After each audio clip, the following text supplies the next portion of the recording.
Welcome, everybody, to the Building Resilient podcast. We are here today with a very special guest. This is part of my series that I'm doing about the 5 skills that are needed to the leader in 2025. We did the first show last week with Christine West talking about emotional intelligence. This week, we're going to have an incredible guest, my friend Charles Hamm. We're going to be talking about adaptive leadership. There are 3 more series that are going to come. I'm going to have Angelica Corral talking about hybrid work. I'm going to have Tara Lafon Gotch talking about servant leadership. And I'm going to have Lawana Bradford talking about anti-fragile leadership. The 5 topics are incredible topics, are incredible guests, incredible stories. And I'm going to begin talking about my good friend, Charles Hamm. So Charles is a Texas to the bone.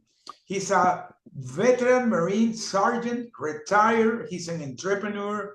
He's a 3-time #1 international bestseller author. We're going to talk about him, about his book.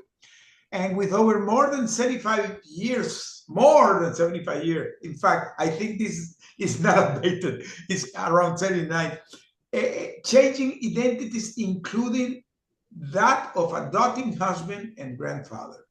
He has his cookie bandit. Charles has experience in the highs and in the lows of life, and we're going to talk about that.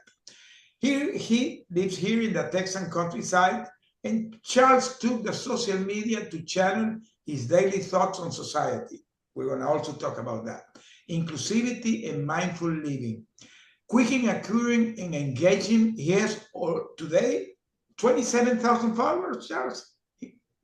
How much followers do you have in LinkedIn? 27,000? Pardon? In LinkedIn, you have 27,000 followers, correct? Yes, 20, 20. It's right at 27. Okay, 27. So he's a big guy, a big influencer in LinkedIn. And now we have this cowboy that has this incredible book called Ponder on It, Pilgrims. It's called The Bucolic Mark Twain of the Critter Councils and the Cookie Bandits. We're going to ask him why that title. So thank you, Charles, to be here in my show. The mics are yours. Well, thank you for having me. It's an honor to be with you. Well, talking about this topic, adaptive leadership, I'm going to make you a first question about what is for you being an adaptive leadership? What is your experience being an adaptive leadership? How do you use it in your life? Be open to talk about it. Okay. Adapting is life. Mm-hmm. It's not exclusively a quality of leadership, mm-hmm. Although it certainly is. Life is about decisions, and leadership is about decisions. And so it's hard to, in my mind, separate any of this from just being who we are and how we live our lives and how we interface and interact with other people. It's all, if you look at it like I do, it's all pretty much the same.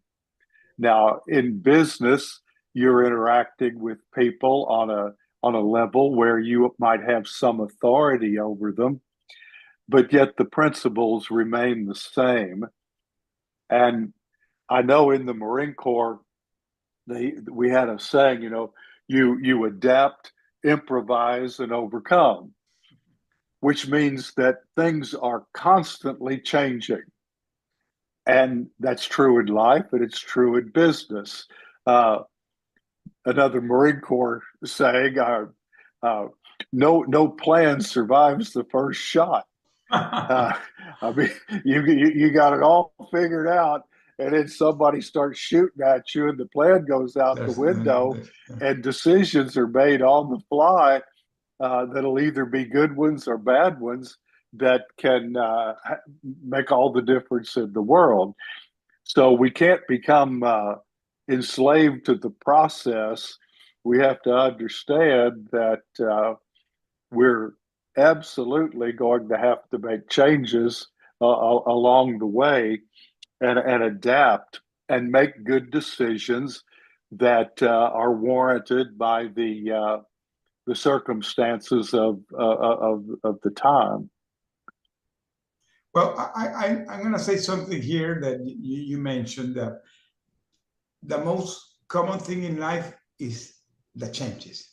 So that everything always changes, and that is what life is. But today, in today's world, that is kind of crazy with the things going in the world. A leader really not only has to be adapted because he needs is part of the nature. It's because if he doesn't adapt, he will not survive. So any business Yes. that doesn't adapt will not survive because it's not only the leader, it's created a culture in your business that everybody has to be adapted. So not only you, it's all your company. What is your experience through that when you were having your business, running your business? Talk about a little bit about that because many people doesn't know much more about you. So tell a little bit more your story, how you begin your business, all those stories that I know them, but I want the people to know them. That they are so great. How Charles has, for my audience, Charles and I got connected in a very strange way almost 2 years ago, Charles. Maybe 2 years. It's been, I think, in July. Yeah, so we had like 2 years. We got connected in the more strange way because I remember one day I was talking about being calm and focused under any circumstance, and he got connected with that because he was always talking about that, and he called me and said, "Hey, I love what you're doing. We should talk." And we went to a place here in Houston that we begin together almost on a weekly basis. And we're not friends. I believe that Charles is my other brother today. And and not only that, that when I begin to know his story, where he came from, he said, wow. So I want you to share your story, Charles.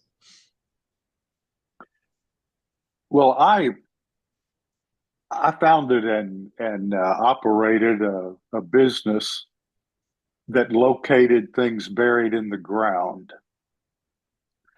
And to give you some idea, you may have noticed without knowing what they are, sometimes you're going down the road and you see these little flags all over the place. Mm-hmm.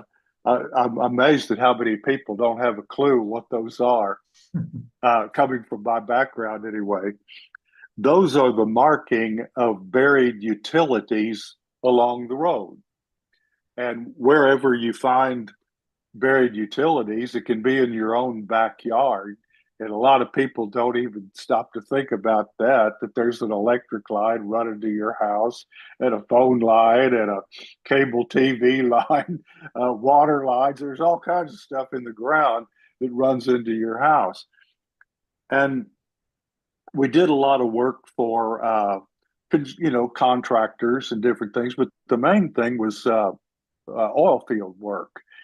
We located, again, anything that would be buried in the ground. There's a lot of construction in the old oil fields, laying new pipelines and all that. And we were the ones that would go out and show them where the things were that were buried in the ground. And it's serious work. We took it really seriously because when you're talking about gas lines and petroleum lines, or electric lines, the hazard of these things being damaged can be serious accidents or injuries and even fatalities. Once we located an 84-inch high pressure gas line I just imagine the amount of what's going through that pipeline and what would happen if it was damaged.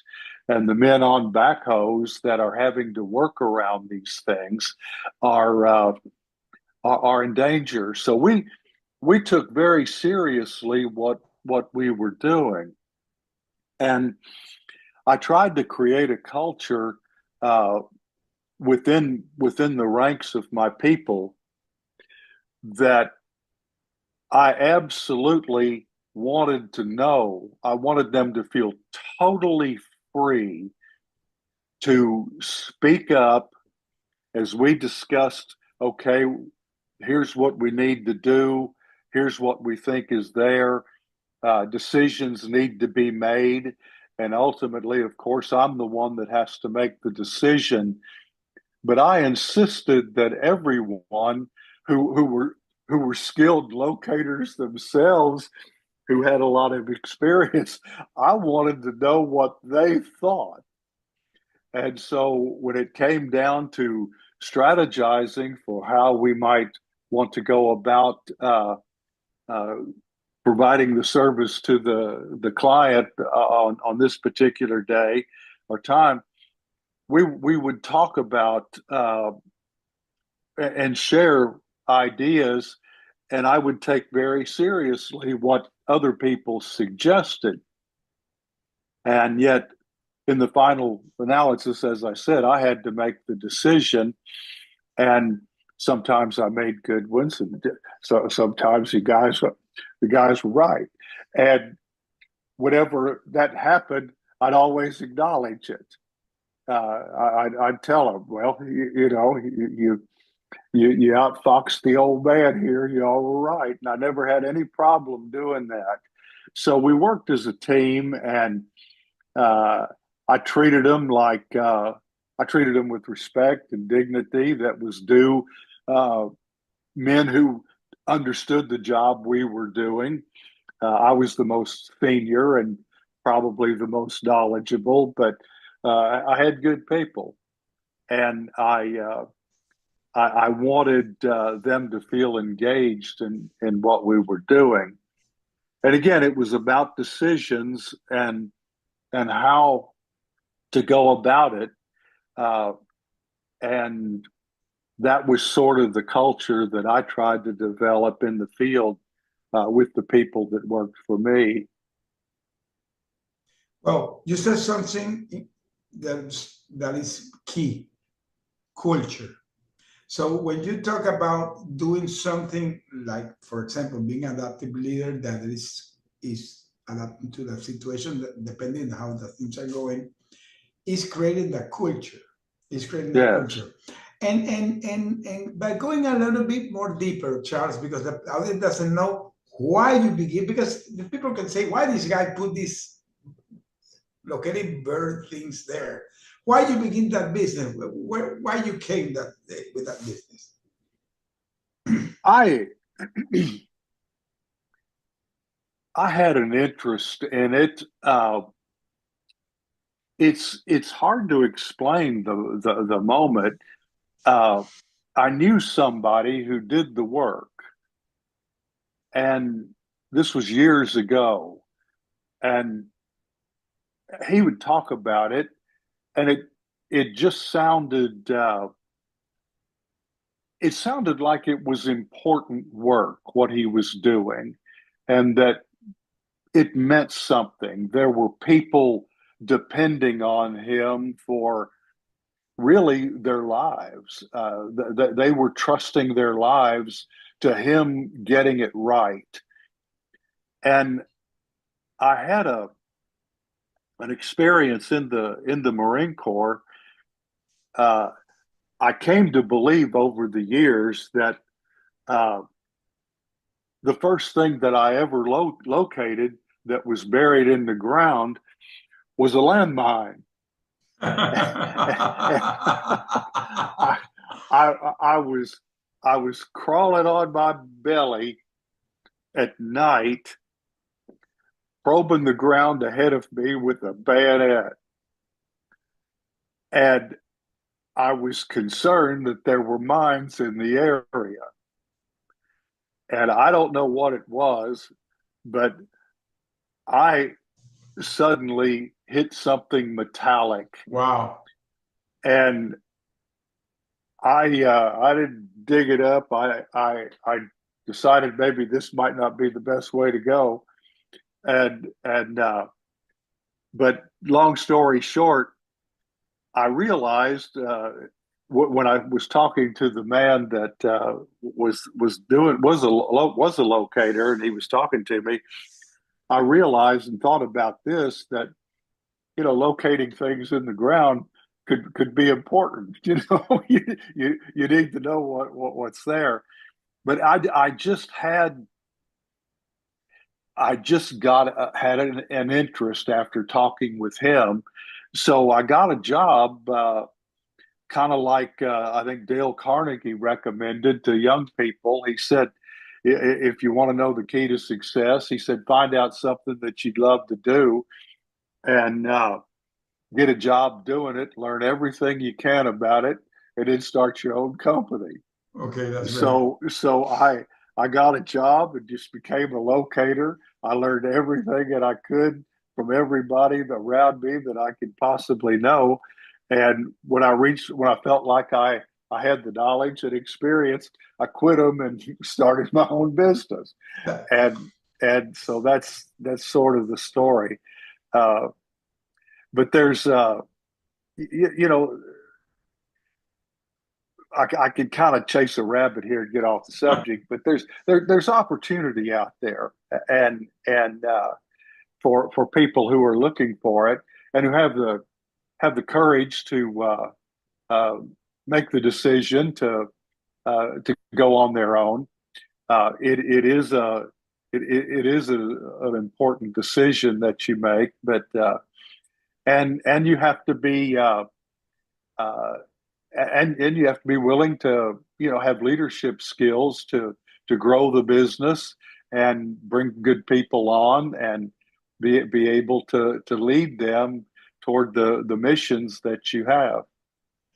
Back in the days, there were things that you were doing things through common sense. Today, you talk about emotional intelligence, you talk about resilience, you talk about servant leadership. These are things that today have a name, but back in the days, you did it because you needed to do it. You needed to have good people. You needed to have people working in a good way with you. So many things were done because common sense to do it. I'm gonna say something here. Charles, he not only that, he began his business because he had, in addition, a lot of attraction for archaeology. And that maybe he didn't mention, but so he is like a archaeologist that he transformed his archaeology skills in what he became his business.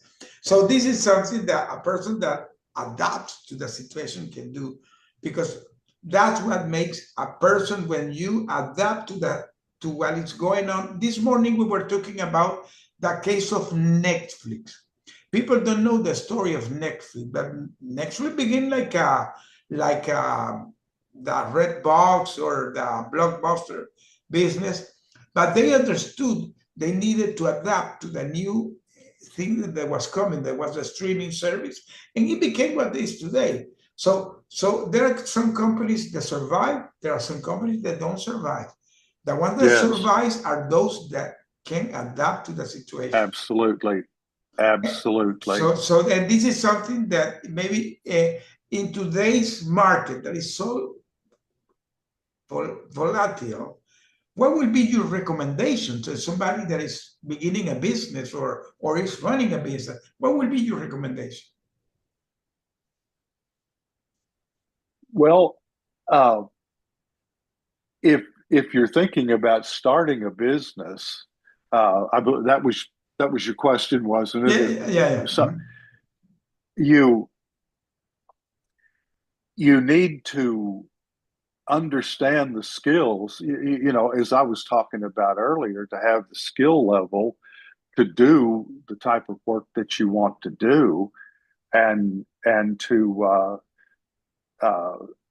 then pursue that, you have to realize that if you're starting a business from scratch, and over the years I've started 3 or 4 of them, I guess, uh, it's going to be tough in the beginning. And your ability to persist and persevere and not give up will be critical to the success of your business. You you can't you can't assume that just because you went down and got a DBA that everybody's going to start calling you.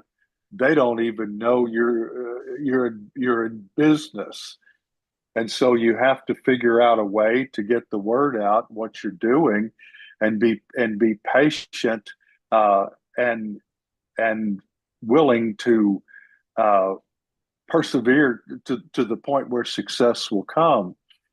Uh, Too many people get discouraged and quit before they've really even had a chance to succeed. Yeah. But it'll try you, and you have to just believe in what you're doing. And one of the things that a little saying that I've always had is that failure is not an option. You don't go into something with a plan to fail. Don't go into anything with a fallback plan if that you're going to go to if things don't go right. What you're doing is you're setting yourself up to fail. To quote a historical example, uh, you burn the ships. I mean, Oh yeah, you launch a military you campaign and burn you the ships. sail off to another country, and you get out of the ships, and the commander ordered these men to burn the ships. We're gonna stay It's it's here. we're not going anywhere. We're staying here, and it's do or die. We're either going to make it or we're not, but we're going to die trying. Yeah. And it's hard to beat a man with an attitude like that. And you can have that kind of an attitude. But I will say, and this is definitely in the context of our conversation, that you don't have to get locked into a plan that's failing. You have to be willing to improvise, adapt, and overcome. You have to be willing uh, to change the plan and be flexible in what you're doing, and don't become enslaved to the procedures that you're trying to follow, but realize that when you started this out, what you thought might have sounded like a good idea, but a month or two later, you realize it was a horrible idea. Well, that's what an adaptive leader does. It have the That's proper that is mindset adapt. to when he Yes, said, "My friend, we're screwed up. Let's go in the other direction," and you move on. Yeah, absolutely. yeah, It yeah, doesn't mean you quit. You just take another direction and yeah, come up with a better idea. yeah. Uh, it's all about decisions. Life is about decisions, and success or failure in life is about your decisions. Correct. And that's getting kind of bumping up on my book, but it applies in every aspect of your life. Your success or failure in anything is going to depend on making good decisions. Correct. And if you make good ones, good things will happen. And if you make bad decisions, bad things will happen. And we all make both. And yet you have to be willing to quickly see your own mistakes, and can't be so full of yourself that you can't even. Well, one of my Texas grit sayings is that if you can't even entertain the idea that you might be wrong, you're never going to understand anything. And so, and so, For the You audience that know, doesn't know, Charles had the Texas grit. There is a very small saying that concentrate a lot of wisdom, sometimes very difficult to read, sometimes very difficult to understand. And I always laugh every time Charles puts something in LinkedIn. It begins like a big debate about the meaning of yeah, what. Tell me a little bit about that, Charles. yeah. It's people don't stop and think anymore. And if you're going to be a good leader, you have to be somebody that stops and thinks. Yeah. And you uh, that's the difference. And so I've tried my best. It kind of my mission in life is not so much what I tell people, but to just get them to stop and think. Yeah.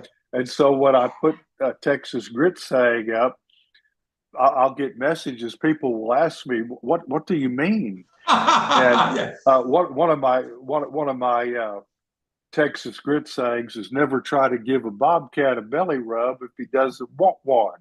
Ah, And people, what do you mean? And I say, it's what I mean doesn't matter. What matters is that you consider what I just said, and where does it take your mind? What do you think about this? There's a lesson here yeah. that I get, but you might get something else that is every bit as good or even a better idea than what I'm getting at. And so I never explained them, even though people would try. That would ruin the You, whole you, thing. you leave I it want them to there. You think. leave it there. Yeah, I want them to think. I just say something, and never corner something meaner than you are. Okay, I'm not saying anything else. What do I mean? Or like I said, the first one, if you can't even entertain the idea that you might be wrong, you're never going to understand anything.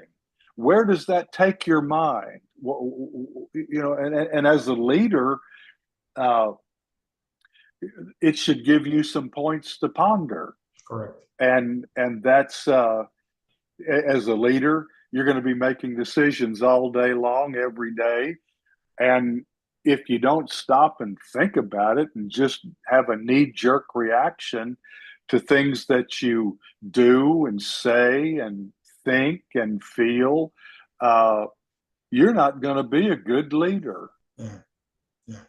And let me tell you something. What do you think is the most common mindset or behavior that can prevent somebody to be a true adaptable leader? So, what makes a people to be caught in their behavior that doesn't make them be adaptable? What do you think is the most common thing that happens? I think a lot of people in positions of authority have egos way beyond what they should, Oh yeah. and they. I think this is a major problem in leadership. Yes. A leader uh, a leader has to be dynamic and make decisions and lead people, but uh, humility is very much in order.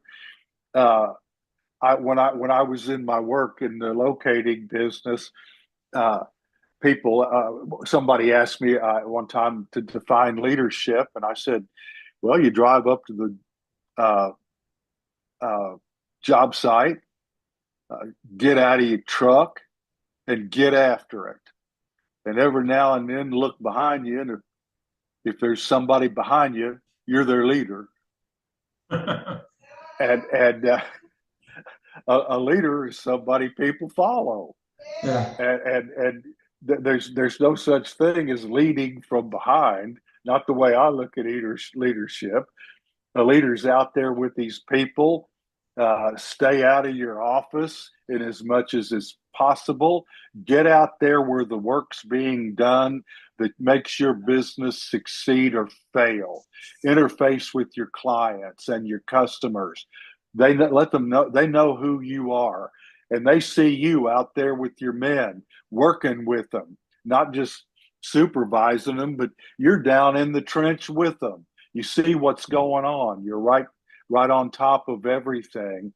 And to me, uh, that was what leadership was to me.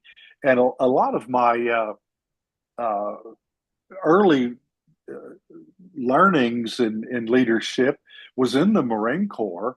Right. And that's Marine Corps leadership. I mean, the leader is the guy standing up, exposing himself to fire, yelling and screaming at the rest of us what he wants us to do. But by example. You take a young lieutenant that's going to try to lead uh, a bunch of young Marines. Some of these men are alpha males, just like he's supposed to be, and there's no BS Yeah. with Marines, none whatsoever. If you're going to lead them, you've got to lead them, and they have to respect you. And so I learned a lot from drill instructors, and just I've always been observant and just and then I became a corporal, was promoted up and ended up a sergeant with a certain amount of leadership. And yet I I approached it the way I am now. I didn't try to be a tyrant. I just tried to get out there and make sure everybody knew what I wanted them to do, and I wanted them to know that I was going to be the one out front. And seems it served me well. You made me think something that 2 days ago I was in my church.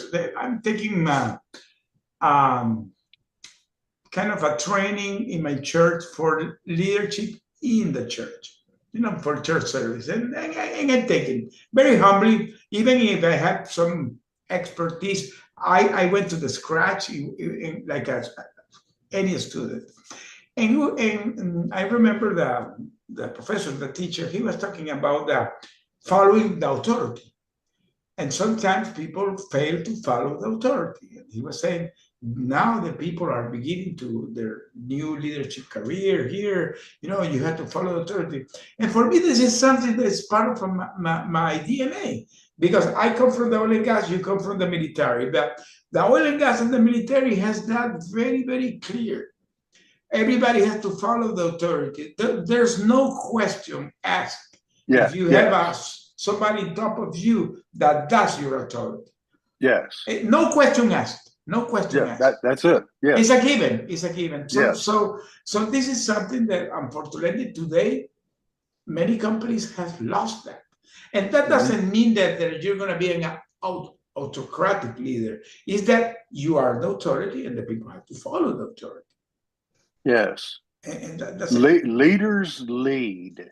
Leaders And lead. I talked about talking to the guys and getting their opinions on things, and that I think is good for any leader. But there was never any question that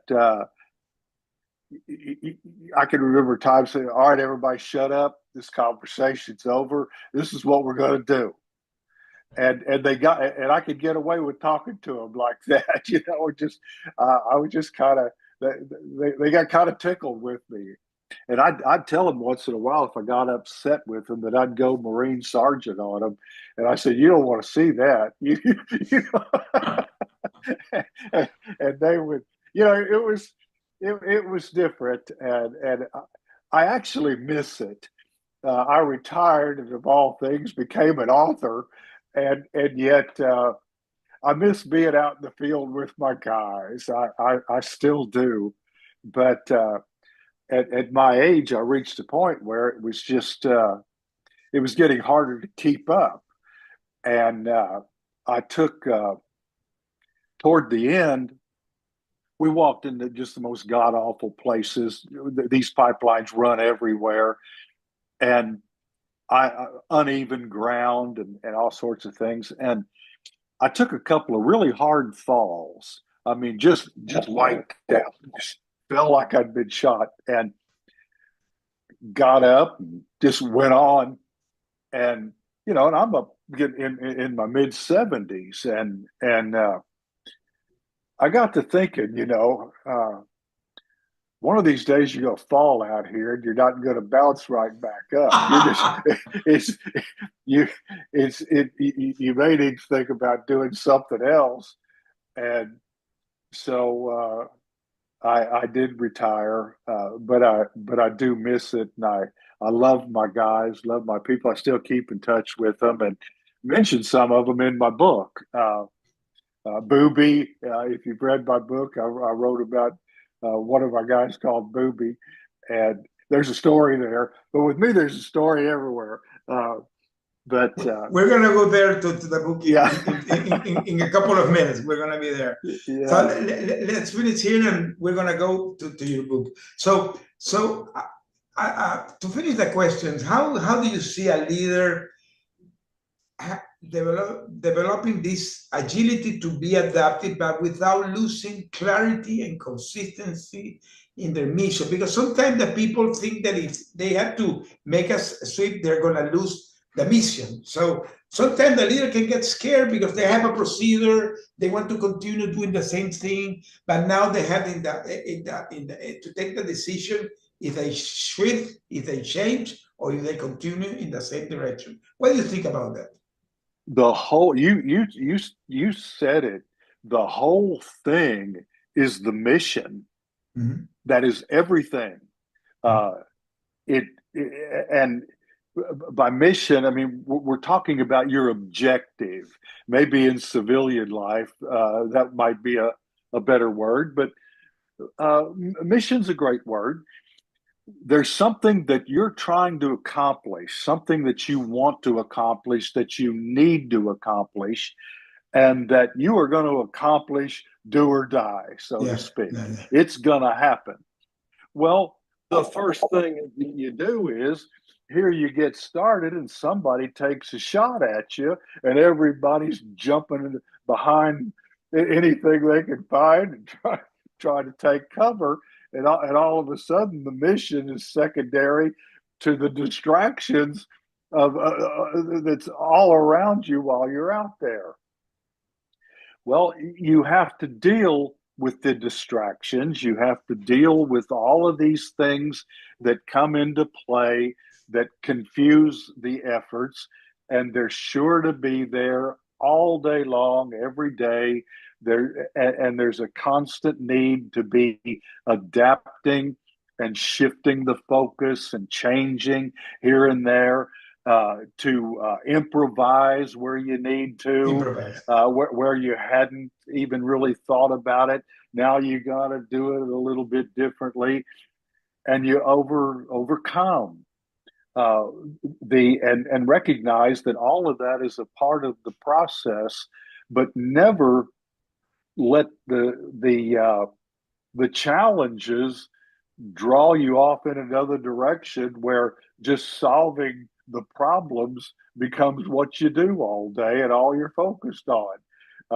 You solve the problems to get focused back on moving ahead with your mission. Yeah. And this is just life. If you're set out to on a trip to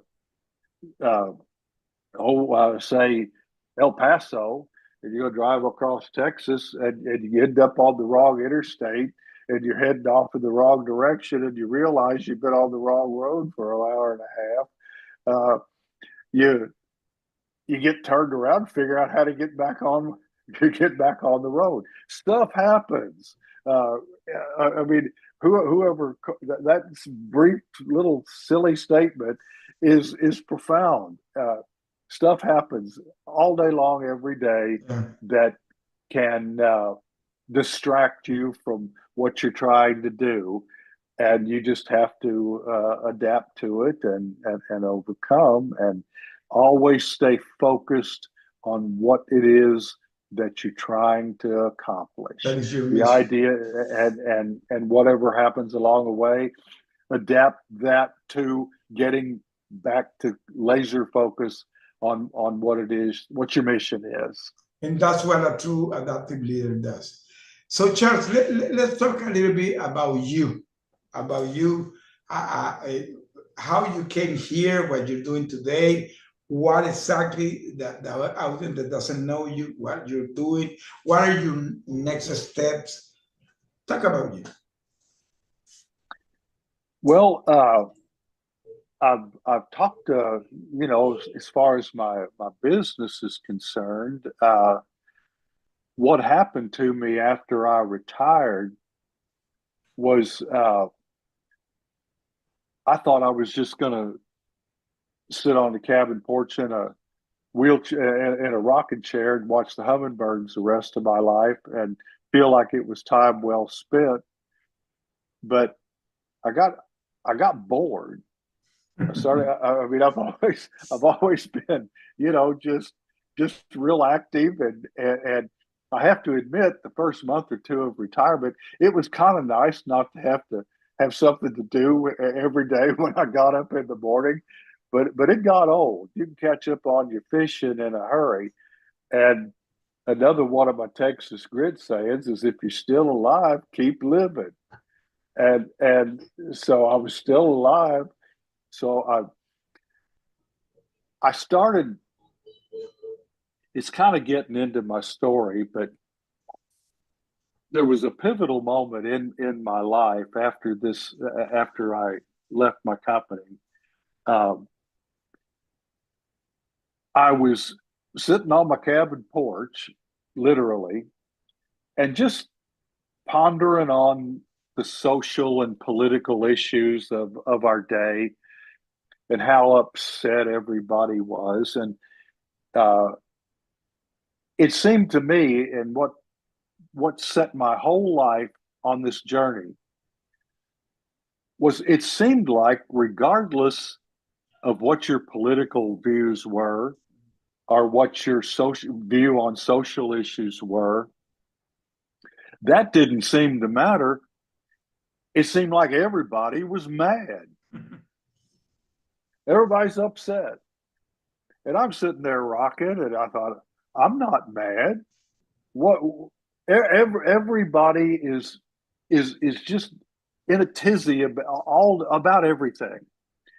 And so I thought, why is this? I mean, what's the root of this? I came up with the idea that we were just completely obsessed with things that we couldn't do anything about. Yeah. Very Not personally, not individually, and we were driving ourselves crazy. But we were also, all this does is just help you escape from coming to grips with yourself. It gives you something that makes you feel like you care, and like you're involved, and you're really not. You're just making yourself miserable. So I came back from the cabin, and I put a post up on LinkedIn, just essentially telling everybody to just calm down and get a grip. You have a life to live, and choose to be happy and content, and follow the way of love, joy, and peace, and patience, and kindness, and just everybody calm down. Well, I posted this on LinkedIn, and I got a bunch of people commenting on it, and they liked it. And so I'm gonna keep this short, but that changed my whole life. I kept putting posts up on LinkedIn, and people today this guy has 27,000 followers. Yeah. And people were reading it. They were saying the nicest things and encouraging me, and the following grew. And the next thing you know, I have all these people following me. But people started encouraging me to write a book. Hey, Mr. Charles, you need to write a book. And I told them I was pondering on it, which I really wasn't, but they'd shut up and leave me alone about it. And I just kept writing on LinkedIn until finally a man just set in on me about writing a book. And he said, I know an editor, and I'm going to put you two together. You need to write a book. So he put me in touch with this lady, Hillary Jastrom, this wonderful lady. And I had an hour and a half telephone conversation with her. And when I got off the phone, I was writing the book. And so I did. I wrote a book, and I called it Ponder on It, Pilgrims. And it's just a book that encourages people, talks about wisdom, knowledge, understanding, the importance of wisdom, importance of good decisions, and just the things that I felt like were important. And in just no time at all, the book became a 3-time #1 international Wow. bestseller, and I was just shocked. And it's now sold in 27 different countries in on 6 of the 7 continents. The only continent it hadn't sold on is Antarctica, and I'm planning some kind of an expedition down there in the next year or two. I got to find somebody down there. I'll give them one if I have to, but I want somebody in Antarctica to complete the group. But then I started thinking one day, if you write one book, you're just some guy that wrote a book. But if you write 2, you're an author. And or at least that was the way I was thinking. So I wrote another book, and now I'm writing on my 3rd one. So my whole life just shifted into Now you are an author. now I'm an author and some kind of a country's philosopher. I think people have called me a philosopher, and but I just tell people I have a message uh, of hope, and I like to talk about it to anybody that'll listen.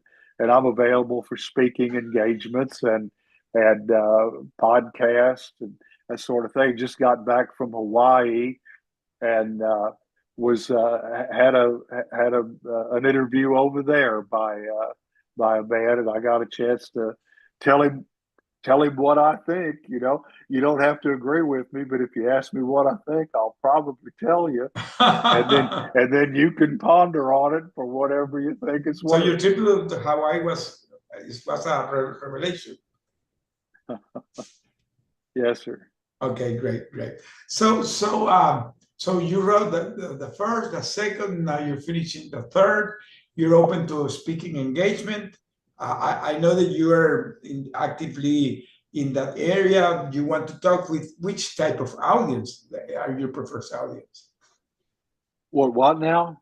That to speak. What are the people you want to speak? Well, any group of people, the subject, my message is universal to anyone or any age. I love the young folks, uh, particularly. Life is about decisions, and they're reaching a stage where they're going to make decisions that can affect their entire life, and it's important that they make good ones. And I talk to them about that. I tell them, I tell young folks that I am somebody that's come back from their future. This road that they're about to embark on, which I call a pilgrimage. The title of my book is Ponder on It, Pilgrims. And I got that, but life's a pilgrimage. And we, we're all following it. A pilgrimage is something that has a journey that has a beginning Yeah. and an end. And I tell the young people, as someone who has been where you're going and has walked 60 miles down that road or farther at least, I've come back and I can tell you some things that you can expect that if you listen to me will make your life a lot better than mine was because I didn't have anybody to talk to me. And I used an illustration. I said, you all don't have the slightest idea what's coming up in just no time at all. But there's a big river up ahead. And if you listen to me, I'll tell you the best place to get across it. Uh, and the reason I know is because I darn near drowned trying to figure out where it was. And I can spare you that hassle and those trouble. I can just show you where it is, but you have to be willing to listen to me. And if you think I'm some old fool that doesn't know what he's talking about, okay, good luck when you get to the river. I'll be praying for you, you know. So I'm gonna leave here the links of to Charles, to his LinkedIn, to his webpage, to your Amazon, to your book. And if anybody that's hearing this is in the college circuit, the university, and want to bring Charles, I can tell you he has a lot to say. So we have 5 minutes to finish this show, Charles. It took 1 hour. Wow, it went 1 hour. Well, it's Incredible. always like it when I'm with you. I mean, we just sit and gab and talk, and the next thing you know, an hour and a half or 2 hours has slipped away, and we don't want to leave, you know. I always tell Charles that when I meet with him, we can stay all day long talking about, but we have limited time for this show. So I'm going to give you final minutes that you want to share with the audience. Okay, what I'd like to share with you, how about the four golden questions? Okay. Do you think that, okay? It pertains to every aspect of your life. There are four things that all of us do as human beings every single day of our life, and not just every single day, but all day long, every day. We do things, we say things, we think things, and we feel things. And this, whether you're running a major corporation or whatever your role in life is, it's good for you to stop and take note of this fact because it's going on all day long, every day. And what I call the four golden questions is to ask yourself when there's something that you need to do, what would be the wise thing to do? And approach decision making from the point of wisdom. When you have to say something, instead of just blabbering it and coming out with something and saying something stupid or something that doesn't make any sense or something that's going to cause you a lot of grief and cause offense and the tongue is just such a terrible thing in so many ways, and the danger of it. Stop and think for a moment before you speak in a situation where it's important what you say. Give yourself a moment and say, what would be the wise thing for me to say here? Correct. And pause and think about it. And then the second or the third is your thoughts. You can take control of your thoughts and you can, what's the wise thing to be thinking about? Don't fill your mind with negativity and strife, but allow yourself to fill yourself with hope and joy and peace and goodness and happiness. You can control what's in your mind. And then the same thing is true with your heart. What is in your heart? There's just jealousy and strife and envy, and I could go on and naming things. But all of this affects the kind of person you are. And when you start asking yourself these questions, when I came up with this and started living my life based on asking these questions, I was loving what was happening inside my head. Because when you ask this question, your inner voice will speak to you. And I don't know if you believe in an inner voice, but I sure Of do. course. And not only in And the and voice, I believe in the Holy Spirit. it and this is how you tap into it. And you'll a funny thing is sometimes I'll ask the question and the answer I get, I don't want to do it. And you know, no, We have 1 minute left. okay. And so you're in yourself, you said, and it's like your inner voice is saying, okay, you asked me what you ought to do, and I told you, and now you don't want to do it. So why are you bothering me? So think in those terms. If you can, I'll shamelessly plug the book. If you get a copy of my book, Ponder on It, Pilgrims, uh, it talks about the golden questions and a lot of other things. And it has over 200 reviews on Amazon. So you can check it out and see what people are saying about it. But thanks for having me on your show, Charles, Mr. it has Jose. I been love an you, brother. extreme pleasure having me here. It's an honor having me with you as my guest. I hope that people enjoy this show when it's aired. And well, keep in touch with Charles. Ponder on the Pilgrim, his webpage, his LinkedIn, his Amazon, and keep in touch with him. Charles, thank you very much for having me. We came to the end. Thank Yes, you. sir.